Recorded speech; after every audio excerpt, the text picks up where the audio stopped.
പുതിയൊരു എപ്പിസോഡോട്ട് ഏവർക്കും സ്വാഗതം. ഇന്നത്തെ നമ്മുടെ പ്രോഗ്രാം എന്ന് പറയുന്നത് മഴക്കാല മുന്നൊരുക്ക പണികളുടെ ഫസ്റ്റ് പാർട്ട് വീഡിയോ നമ്മൾ ചെയ്തിരുന്നു. അതിൻ്റെ സെക്കൻഡ് പാർട്ടാണ് നമ്മൾ ചിത്രീകരിക്കാൻ പോകുന്നത്. അപ്പോൾ വീഡിയോയിലോട്ട് പോയാലോ എന്ന് പറയുന്നത് നമ്മൾ കഴിഞ്ഞ ദിവസം ചെയ്ത വീഡിയോയുടെ സെക്കൻഡ് പാർട്ടാണ്. മഴക്കാല മുന്നൊരുക്കൽ എന്ന് നമ്മളൊരു വീഡിയോ ചെയ്തിരുന്നു. അതിൽ നമ്മൾ പറഞ്ഞിട്ടുണ്ട് ഈ സമയത്ത് കുമ്മായി ഉപയോഗിക്കേണ്ട ഒരു നല്ലൊരു ബയോസ് ചെയ്യുകയെന്ന് പറഞ്ഞാൽ നമ്മൾ മെയിനായിട്ട് റെക്കമെൻഡ് ചെയ്തത് വാമ ട്രൈക്കോ പോലുള്ള മിത്രകുമിളുകളാണ്.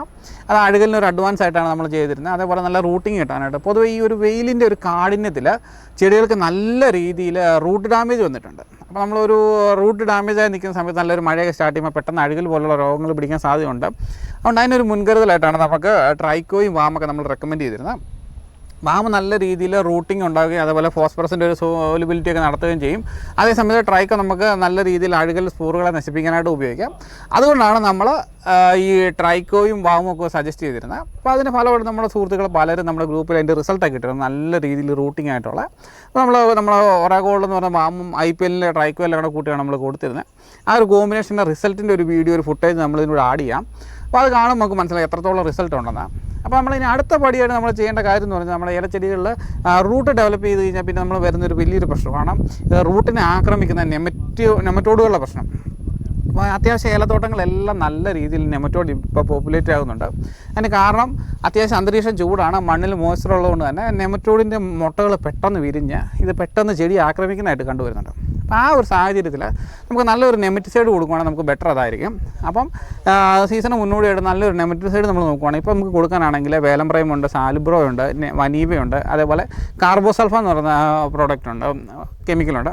അപ്പോൾ ഇതൊക്കെ കൊടുക്കുമ്പോൾ നമ്മൾ മെയിനായിട്ട് ശ്രദ്ധിക്കേണ്ട കാര്യം എന്ന് വെച്ചാൽ നമ്മുടെ മണ്ണിൻ്റെ pH ഭയങ്കര അസിഡിക് ആണെങ്കിൽ നമ്മൾ ഈ വേലത്തിനൊന്നും വലിയ റിസൾട്ട് കണ്ടുവരുന്നില്ല.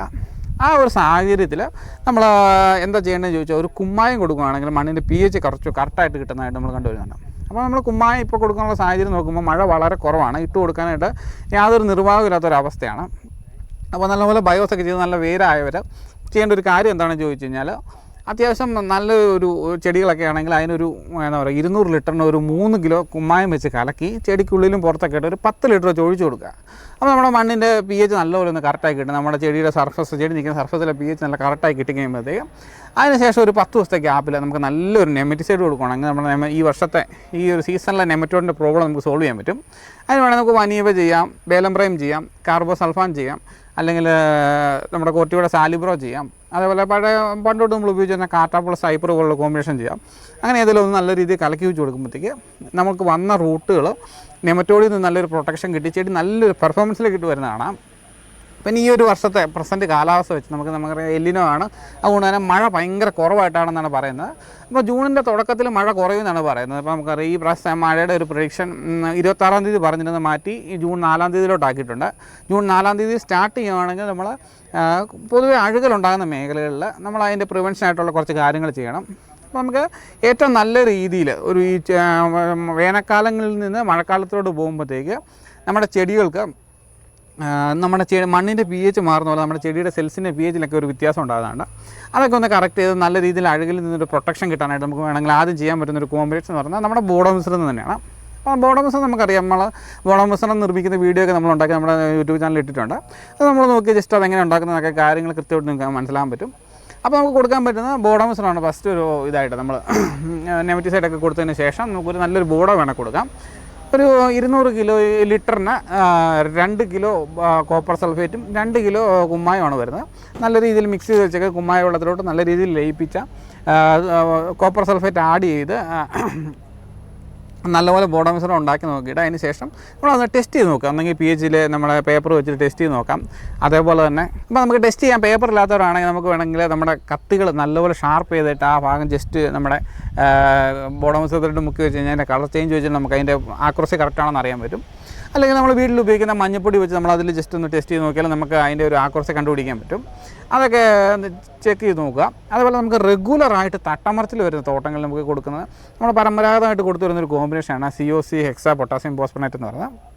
അപ്പോൾ അതിന് നമ്മൾ കൊടുക്കാൻ കഴിയുന്നത് ഒരു 400 ഗ്രാം COC, അതേപോലെ തന്നെ ഒരു 200 മില്ലി ഹെക്സാകോണസോൾ. നമുക്കിപ്പോൾ അവൈലബിൾ ആകുന്ന ഹെക്സാകോണസോൾ നമ്മൾ നോക്കുകയാണെങ്കിൽ ടാറ്റയുടെ കോണ്ടാഫ് ഒക്കെ നല്ല റിസൾട്ടുള്ള ഹെക്സാകോണസോളാണ്.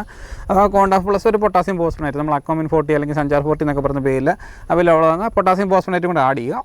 അപ്പോൾ ആ ഒരൊറ്റ കോമ്പോയുടെ ഒരു അഡ്വാൻറ്റേജ് എന്താണെന്ന് ചോദിച്ചു കഴിഞ്ഞാൽ ഒരേ സമയത്ത് നമുക്ക് ഫൈറ്റോതോറൈനെ നല്ലപോലെ കൺട്രോൾ കിട്ടും, ഫിസേറിയത്തിന് കൺട്രോൾ കിട്ടും, പിത്തിയം പോലുള്ള ഫംഗസിൽ നിന്ന് കൺട്രോൾ കിട്ടും. അപ്പോൾ കുറച്ച് കോസ്റ്റ്ലി ആണെങ്കിലും നമുക്കൊരു നല്ലൊരു അഡ്വാൻസ് ആയിട്ട് കൊടുക്കുന്ന നല്ലൊരു പ്രൊട്ടക്ഷൻ കിട്ടും. ആ ഒരു രീതിയിലുള്ളൊരു കോമ്പിനേഷൻ നമുക്ക് വേണമെങ്കിൽ അവലംബിക്കാവുന്നതാണ്. അതിന് ശേഷം വരുന്നൊരു കോമ്പിനേഷനാണ് നമ്മളിപ്പോൾ പൊതുവെ ഈ ഒരു വർഷത്തിൽ പൊതുവെ കണ്ടുവരുന്നതാണ്. ഈ മഴക്കാലത്തോടടുപ്പിച്ച് നമ്മുടെ തോട്ടങ്ങൾ, പ്രത്യേകിച്ച് കണിപ്പറമ്പിലുള്ള മേഖലകളിലൊക്കെ റൈസറ്റോണിയ എന്ന് പറഞ്ഞ രോഗം നല്ല രീതിയിൽ കണ്ടുവരുന്നുണ്ട്. അത് ഇളം ചിമ്പുകൾ അഴുകി പോകുന്ന ഒരു പ്രശ്നം. നമുക്ക് ഒരു മെച്യൂറായി വരുന്നതിന് മുമ്പ് തന്നെ ആ ചിമ്പിൻ്റെ അടിവശത്തെ ഒരു അഴുകൽ പോലെ വന്നാൽ ചിമ്പ് നശിച്ചു പോകുന്നതായിട്ട് കണ്ടുവരുന്നുണ്ട്. ഈ രോഗത്തിന് ഏറ്റവും നല്ല കോമ്പിനേഷൻ ഏതാണെന്ന് ചോദിച്ചു കഴിഞ്ഞാൽ COC പ്ലസ് ഇറ്റ്വിൻ എന്ന് പറഞ്ഞൊരു കോമ്പിനേഷൻ ഉണ്ട്. ഇറ്റ്വിൻ എന്ന് പറഞ്ഞാൽ സൈമോക്സിലിൻ എന്ന് പറഞ്ഞൊരു കെമിക്കലാണ്. അപ്പോൾ എൻഡോഫിലിൽ ഇറ്റ്വിൻ ഒരു 100 ഗ്രാമും നല്ല COC ഒരു 400 ഗ്രാമോടെ കൂട്ടി ഒരു സ്പ്രേ ആൻഡ് ഡ്രെഞ്ചിങ് കൊടുക്കുകയാണെങ്കിൽ ഈ റൈസറ്റോണിയ എന്ന് പറഞ്ഞ രോഗത്തിന് നല്ലൊരു റിസൾട്ട് കിട്ടുന്നുണ്ട്. അതേപോലെ തന്നെ നമുക്ക് ആ റൈസറ്റോണിക്ക് കൊടുക്കാൻ പറ്റുന്ന മറ്റൊരു കോമ്പിനേഷനാണ് ടൈഫ്ലൂസാമൈഡ് പ്ലസ് COC. ഇങ്ങനെയുള്ള കോമ്പിനേഷൻസ് എല്ലാം നമ്മളൊരു ഡ്രെഞ്ചിങ് ആയിട്ടാണ് കൊടുക്കേണ്ടത്. നമ്മൾ മഴയോടനുബന്ധിച്ച് നമുക്ക് ബോഡോമിസർ ഒഴിച്ച് ബാക്കി ഏത് കോമ്പിനേഷൻ കൊടുക്കുകയാണെങ്കിലും ഒരു ഡ്രെഞ്ചിങ് ആയിട്ട്, ഒരു സെമി ഡ്രെഞ്ചിങ് ആയിട്ട് കൊടുക്കുകയാണെങ്കിൽ ബെറ്റർ റിസൾട്ടാണ്. നമ്മൾ നെമറ്റിസൈഡ് കൊടുത്തതിന് ശേഷം ഇതുപോലുള്ള കോമ്പിനേഷൻസ് കൊടുത്തു കഴിയുമ്പോഴത്തേക്ക് നമ്മുടെ ചെടിക്ക് നല്ലൊരു റൂട്ടിങ്ങിലോട്ട് വരുന്നതായിട്ട് കണ്ടുവരുന്നുണ്ട്. ആ റൂട്ടിങ് വന്നതിന് ശേഷം നമ്മൾ മഴയൊക്കെ കിട്ടിക്കുമ്പോൾ ചെടി നല്ല രീതിയിൽ ഈൽഡിലോട്ടും വരുന്നുണ്ട്. അപ്പോൾ ആ ഒരു കാര്യങ്ങൾ ശ്രദ്ധിക്കുക. മെയിനായിട്ടും നമ്മുടെ തോട്ടങ്ങളിൽ ബോർഡോ അടിക്കുമ്പോൾ നമ്മൾ ശ്രദ്ധിക്കേണ്ട കാര്യം എന്താണെന്ന് ചോദിച്ചു കഴിഞ്ഞാൽ ചെടി മൊത്തം കവർ ചെയ്ത്, ഇല വരെ കവർ ചെയ്ത്, അപ്പോൾ എന്നു വെച്ചാൽ നമുക്ക് ഇലയഴുകളിൽ നിന്ന് നമുക്ക് നല്ലൊരു പ്രൊട്ടക്ഷൻ കിട്ടും. അതുപോലെ COC എക്സ്ട്രാ ഡ്രെഞ്ച് ചെയ്താൽ നമ്മളൊരു സ്പ്രേ ആൻഡ് ഡ്രെഞ്ചിങ് ആണ് എപ്പോഴും നല്ല റിസൾട്ട്. ഇത്തരമുള്ള കാര്യങ്ങളൊക്കെ നോക്കുക. അതേപോലെ തന്നെ നമ്മുടെ കൊത്തഴയിലുള്ള തോട്ടങ്ങൾ അഡ്വാൻസ് ആയിട്ട് കൊടുക്കാനുള്ള 1-2 കോമ്പിനേഷൻ നമ്മൾ നോക്കുകയാണെങ്കിൽ എൻഡോഫിലിൻ്റെ ഇറ്റ്വിൻ പ്ലസ് COC കൊത്തഴയിൽ നല്ല റിസൾട്ടുള്ള കോമ്പിനേഷനാണ്. അതേപോലെ തന്നെ നമ്മുടെ ക്രിസ്റ്റലിൻ്റെ മെൻഡർ എന്ന് പറഞ്ഞൊരു പ്രോഡക്റ്റ് ഉണ്ട്. മെൻഡർ എന്ന് പറഞ്ഞൊരു ഫംഗിസൈഡ്. ആ ഒരു കോമ്പിനേഷൻ ഒരു 150 മില്ലി അതിൻ്റെ കൂടെ COC കൊടുത്താൽ നല്ലൊരു റിസൾട്ടുള്ള കോമ്പിനേഷനാണ് കൊത്തഴുകലിന്. ഇതൊക്കെയാണ് നമ്മൾ മെയിനായിട്ട് കൊത്തഴുകലിന് റെക്കമെൻഡ് ചെയ്യുന്ന കോമ്പിനേഷൻസ്. ഇതുകൂടെ നമ്മൾ പറയാനായിട്ട് ആഗ്രഹിക്കുന്നൊരു കാര്യങ്ങൾ, ഇപ്പോൾ പൊതുവെ ഇടുക്കിയിലെ ഒരു ഏലത്തോട്ടങ്ങളിൽ കണ്ടുവരുന്നൊരു പ്രതിഭാസമാണ് ആൻറ്റിബയോട്ടിക്കുകൾ, ടാഗ്മെസിൻ, പ്ലാന്റോമെസിൻ പോലുള്ള പ്രോഡക്റ്റുകളെ വ്യാപകമായിട്ട് മണ്ണിൽ ട്രെഞ്ച് ചെയ്യുന്നതായിട്ട് കണ്ടുവരുന്നുണ്ട്. ഇങ്ങനെ വ്യാപകമായിട്ട് ട്രെഞ്ച് ചെയ്യുമ്പോൾ സംഭവിക്കുന്നതെന്ന് വെച്ചാൽ നമ്മുടെ മണ്ണിലുള്ള മിത്ര സൂക്ഷ്മ ജീവികളെല്ലാം നശിച്ചു പോകുന്നതായിട്ട് കണ്ടുവരുന്നുണ്ട്.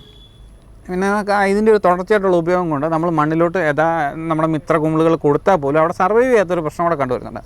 അപ്പോൾ സുഹൃത്തുക്കളെല്ലാം ശ്രദ്ധിക്കുക. നമ്മൾ മണ്ണിലോട്ട് അധികം ഈ ആൻറ്റിബയോട്ടിക്കുകൾ ട്രെഞ്ച് ചെയ്യാതിരിക്കാൻ ശ്രമിക്കുക. എന്ന് വെച്ചാൽ നമ്മുടെ കാലക്രമത്തിൽ നമ്മളെ മണ്ണിനെ ഭയങ്കരമായിട്ട് നശിപ്പിച്ച് കളയുന്നുണ്ട്. ഈ കാര്യങ്ങളൊക്കെ ഓർമ്മയിൽ വെച്ച് എല്ലാവരും നമ്മുടെ കൃഷികളൊക്കെ കറക്റ്റായിട്ട് നോക്കുക. അതേപോലെ പൊതുവേ ചെയ്തു വരുന്നൊരു പ്രശ്നമാണിപ്പം ഈ കുമ്മായം, സൾഫറും ചിലേറ്റഡ് കോപ്പർ പോലുള്ള സാധനങ്ങളൊക്കെ കൂട്ടി ഒത്തിരി പേര് ഒഴിക്കുന്നതായിട്ട് കണ്ടുവരുന്നുണ്ട്. ആ ഒരു പ്രാക്ടീസ് അത്ര നല്ലതല്ല നമ്മുടെ മണ്ണിന്. നമ്മൾ ശരിക്കും എന്താ പറയുക, സൾഫറൊക്കെ ഉപയോഗിച്ച് കഴിയുമ്പോഴത്തേക്ക് ഒരു കുറച്ച് ദിവസത്തെ ഇടവേളയ്ക്ക് ശേഷം വീണ്ടും മണ്ണ് നല്ല രീതിയിൽ അസിഡിക് ആകുന്നതായിട്ട് കണ്ടുവരുന്നുണ്ട്. ആ ഒരു പ്രതിഭാസം ഒഴിവാക്കാനായിട്ട് നമ്മൾ കുമ്മായം കൊടുക്കുന്നവർ കുമ്മായം തന്നെയായിട്ട് കൊടുക്കുക. അതാണ് എപ്പോഴും ബെറ്റർ റിസൾട്ട്. ഇതൊക്കെയാണ് നമ്മൾ ഇന്നത്തെ വീഡിയോയിൽ നമ്മൾ പറയാൻ ഉദ്ദേശിച്ച കാര്യങ്ങളാണ്. നമ്മുടെ വീഡിയോയിലെ കുറിച്ച് ഇതിൽ കൂടാതെ നമ്മൾ പറയുന്നൊരു കാര്യം നമ്മുടെ ഒരു ഗ്രൂപ്പിൻ്റെ കാര്യമാണ്. നമുക്കൊരു ഏലകർഷക ഗ്രൂപ്പുണ്ട്. ഈ ഗ്രൂപ്പിലൂടെ നമ്മൾ പുതിയ പ്രോഡക്റ്റ് വരുന്നത്, നമ്മൾ ലോഞ്ച് ചെയ്യുന്ന കാര്യങ്ങളും അതേപോലെ തന്നെ പുതിയ പ്രോഡക്റ്റുകൾ എങ്ങനെ ഉപയോഗിക്കണം, ഇതിൻ്റെ റിസൾട്ട് കാര്യങ്ങളെല്ലാം നമ്മൾ ചർച്ച ചെയ്യുന്ന പുതിയ അറിവുകൾ പങ്കുവെക്കുക ചെയ്യുന്ന ഗ്രൂപ്പാണ്. അപ്പോൾ ഈ ഗ്രൂപ്പിലോട്ട് ജോയിൻ ചെയ്യാൻ ആഗ്രഹിക്കുന്നവർ നമ്മൾ ഈ വീഡിയോയുടെ താഴെ ഡിസ്ക്രിപ്ഷനിൽ ഈ ഗ്രൂപ്പിൻ്റെ ലിങ്ക് ഇട്ടേക്കാം. അതേപോലെ തന്നെ ഫസ്റ്റ് കമൻറ്റിൽ നമ്മൾ ഇതിൻ്റെ ലിങ്ക് പിൻ ചെയ്തേക്കാം. ആ ലിങ്കിലൂടെ എല്ലാവർക്കും ഗ്രൂപ്പിലോട്ട് വരാവുന്നതാണ്. ഇതൊക്കെയാണ് നമ്മൾ ഇന്നത്തെ വീഡിയോ കൊണ്ട് ഉദ്ദേശിക്കുന്നത്. അടുത്ത വീഡിയോ കാണുന്നവരെ എല്ലാവർക്കും നന്ദി പറഞ്ഞു നമ്മൾ വീഡിയോ വൈൻഡപ്പ് ചെയ്യുന്നു.